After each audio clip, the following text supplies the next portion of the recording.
Gentlemen, I haven't done a Jubilee video in a while. I figured if I was gonna do one, it should be the worst one possible. What the hell is even that? Is being fat a choice? Fit women versus fat women.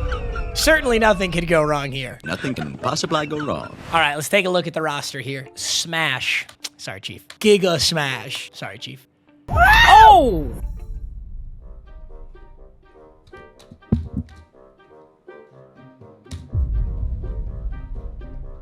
This is gonna go so bad. This is gonna be so bad. There is no way this stays up. No.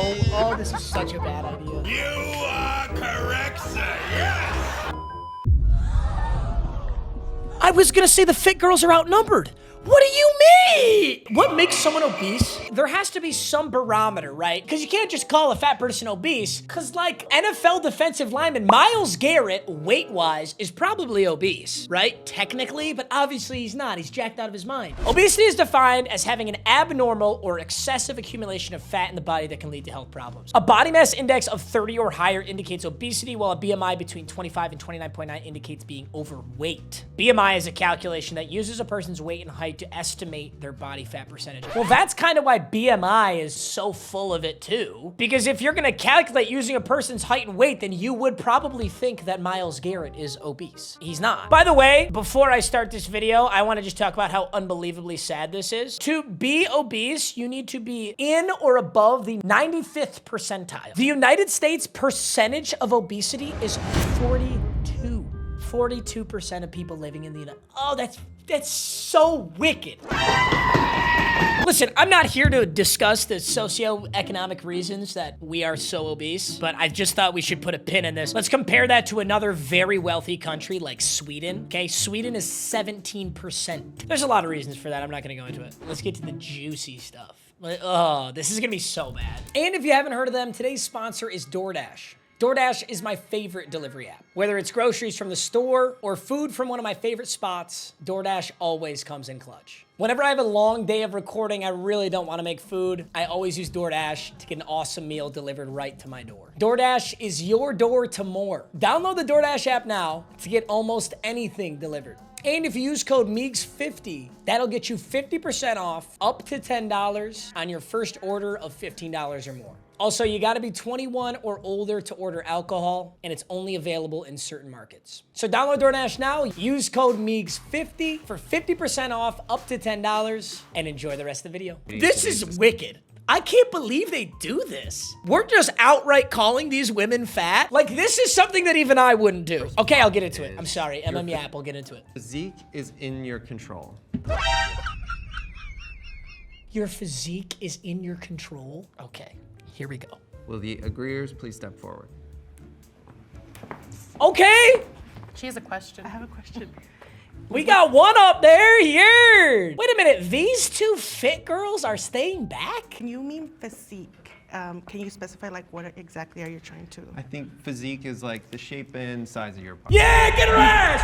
Woo! I brought this up in a college class I had. That exact point that she just made. Our like nutrition teacher was saying, you know, why don't people eat healthy? And I said, it's more expensive. She said, that's not true. And she gave us a few reasons. There is a counter argument. The counter argument is in really poor areas of the country, there is no access to healthy food. There are poor areas of the country where nobody even has a car because they're that poor. And the only place you can really get food is like Dollar General, Dollar Tree, like dog shit places where you can't get legitimate produce and there's no healthy foods. I'm talking about very poor areas of the country. It's not that common. It just is. The more legitimate argument against this though is gaining weight. It actually has nothing to do with the health of the food you're consuming. It's the quantity of food you consume. Gaining and losing weight is literally just calorie surplus or calorie deficit. A Big Mac is so unhealthy, but if I consumed one Big Mac a day, I would lose weight. A Big Mac's 563 calories. You burn a lot of calories doing nothing a day. The number of calories you burn while doing nothing depends on your age, but generally ranges from 1,300 to more than 2,000 calories per day. Burning 1,800 calories a day, you could literally eat 3 Big Macs a day and you would lose weight. So the argument itself is just a bad one. Does it actually matter if your food's healthy? That's not how you gain weight. You gain weight by eating more than you burn. All right, I'm done. Fuck! This is gonna be a hard watch.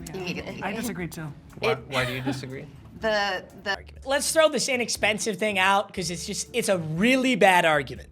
If you buy the individual ingredients, it's less expensive over the course of making meals. Or if you meal prep, it can be incredibly inexpensive. The real argument is it fucking blows. Dude, cooking every day when you have a job blows. And then also I'm with privilege you. when it comes to like your mental health.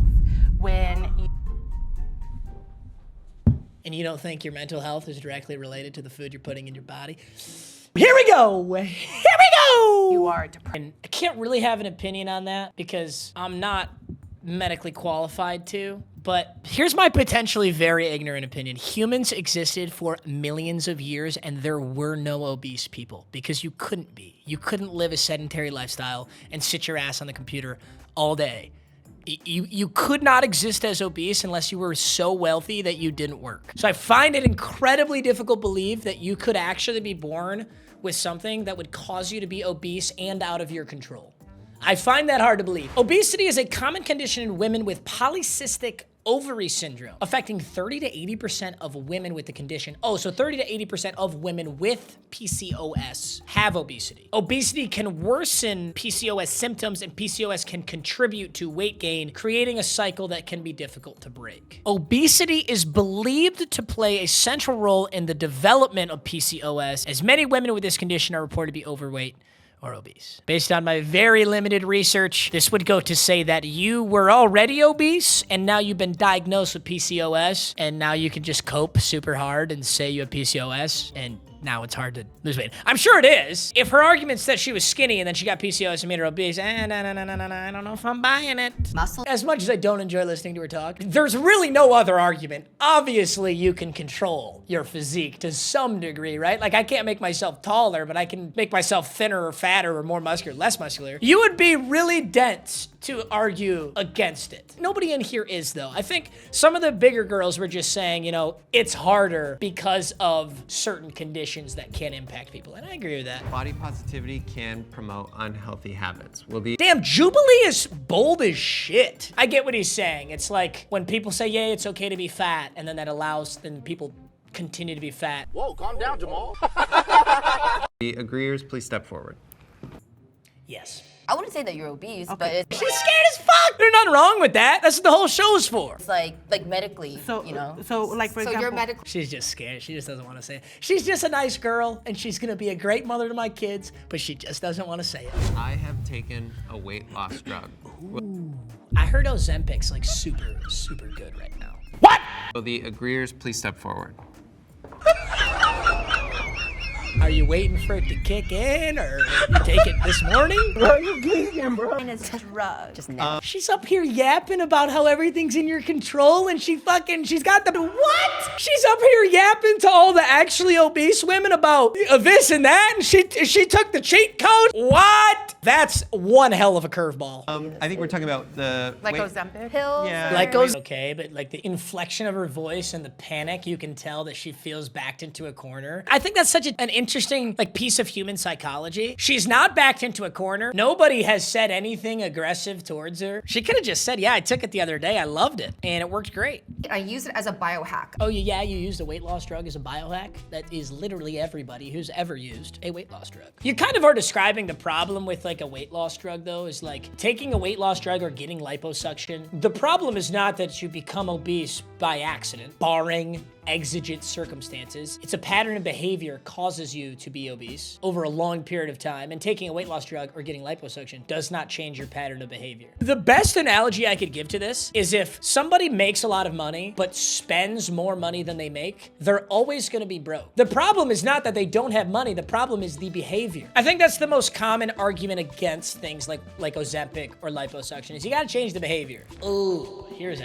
heater. Fit women are more attractive than fat women. In my opinion, yeah, but this really is an interesting one because I genuinely know people who like fat girls and they genuinely find them more attractive. I think the word attractive is so subjective. Beauty is in the eye of the beholder. I don't know that there's gonna be a good discussion from this. Conventionally, societally, fit women are more attractive in the eyes of society. And that could be an attractive quality that men see in me. I would definitely go for like a more muscular guy. What do you think about a 5'9", 160-pound white boy? Relax. I do think that's a good point, though. I think it's attractive in general to have passion or be good at anything. Like when you see a girl, like sometimes I see a girl in the gym, by convention, conventional societal standards, she's way too jacked. Like, a little bit scary jacked. Like, she might beat my ass. That's not so attractive to me. But the fact that she's so dedicated to the gym, that she's in that good of shape, that is attractive. Cause you like that it's like you. Your personality has more beauty. damn, she's fucking awesome, bro. She's so awesome. So She's cute. carrying this show. There's a lot of beautiful fit women. There's also a lot of not very beautiful ones. I just think this is like the most cop-out answer in any argument. Like, her argument basically is that, oh, well, there's beautiful plus-size women too. That's not the question. The question is, are fit women more attractive than fat women? Generally speaking. I just don't think that's true. Like, there's a lot of beautiful fit women. There's also a lot of not very beautiful ones. Right. You know what I mean? Have we changed the definition of the word beautiful? I think all these women are using beautiful as a personality descriptor. The question is a physical appearance descriptor. They're all saying beautiful like they're beautiful people. Like how you describe your grandmother. She's a beautiful woman. No one's saying their grandmother's physically attractive. They're saying she has a good soul. The question is not fit women have a better soul than fat women. It's which is more physically attractive. It's a very clear question. The question is not how good is your soul. The question is not are you a good person inside. This is kind of a rude example, so bear with me here. But the question is fit women are more attractive than fat women, right? This girl right here, I'm just gonna be totally honest. I don't find her particularly attractive. That is my personal opinion. I think many people would share that opinion. If she was fit, I am significantly more likely, as is the general public, to say that she's attractive. That's all the question's asking. It's completely fair to say. Why do we love glow-up photos so much? You think people on Instagram love glow-up photos? Because you're like, wow, your soul is so much more beautiful. Like, no, it's like, damn, you were down bad. You're down pretty bad. You were pretty obese. And now you look great. That's awesome. You look more physically attractive now, and we're so proud of you, right? Oh my God, I actually can't tell if I'm a bad person. Bad brownie point from me. It's true. Society does say fit is more attractive, fit is better, fit is better. But like, let's take something like skin color that you have no control over. Let's pretend it's the 1800s or just like an incredibly racist area of the United States today. Some people would say white is better, black is bad, right? That's what people said in the 1800s. That's messed up unequivocally because you don't have any control over that and there's no merit to it. You're just a racist. You're just a scumbag, right? We can all agree on that. But when it becomes between fit and obesity, fit is difficult. It requires a lot of personal sacrifice. You have to choose to eat healthy foods, which is oftentimes more time consuming or doesn't taste as good. And you have to choose to go to the gym and work on your body or do cardio, and none of those things are fun. Whereas obesity is the lack of those things. It is not mitigating what you eat. It is not doing the cardio. It is not eating less than you burn. So for society to prop up fit in some regards is okay. To the extent that people are bulimic, to the extent that people hate themselves, of course it's bad. But society should be favoring fit over fat. It should be a good thing, and it is a good thing, so it should be propped up, and society should encourage people to do that. I've heard enough. Let me see if the comments agree with me. Telling a dangerously overweight person not to lose weight because they're beautiful is like telling an alcoholic not to stop drinking because they're fun. I mean, I agree, but I think the difference is like some alcoholics really do not know they're alcoholics. There are alcoholics out there who straight up just think they enjoy drinking beer, and that's crazy. Alcoholism, I think, is in its own category, whereas I would be really hard-pressed to find a dangerously overweight person who does not know. It's just really hard. If you're dangerously overweight and you're trying to lose weight, it's hard as fuck. And it requires so much sacrifice and it blows. So that's what's stopping them. Okay, it's not like it's easy for everyone to lose weight and they're just choosing not to. This shit is not easy. Everyone's either delusional, trying to be nice, or stating the obvious. Yeah, I'm with you there too. Saying you're not obese because you can walk without getting out of breath is the lowest standard. That is the lowest standard. People that say it's expensive to eat healthy, medical bills and medication will be more expensive. I will stand on business here. If you say it's too expensive to eat healthy, you're lazy as fuck and you're lying your ass off. It's more expensive to get a healthy meal made for you than it is to go to McDonald's and get a Big Mac. That's true. But it's not more expensive to eat healthy. You can eat healthy for dirt cheap if you actually make the food yourself, which blows. That's another sacrifice you have to make, but it blows. Saying you don't have time is the worst excuse, especially if you have any form of social media. Yeah, it's so true, bro. People will doom scroll TikTok for 2 hours a day, and then they will actually cope to themselves and say they don't have time to do something. Think about all the things you could accomplish if you took every hour you poured into a useless fucking doom scroll on TikTok and just put it into something productive. In fact, I'm gonna end this video. What the fuck are you doing sitting on YouTube, bro? You know how long this video was? Did you really make it to the end of this video? You got me. I challenge you to take every minute you spent watching this video and now use that exact same amount of time for something productive. Anything productive. I don't give a shit what it is. You're literally doing the excuse in your head right now. You're saying, oh, but my dick's in my own ass. Send it. True. Goodbye, true.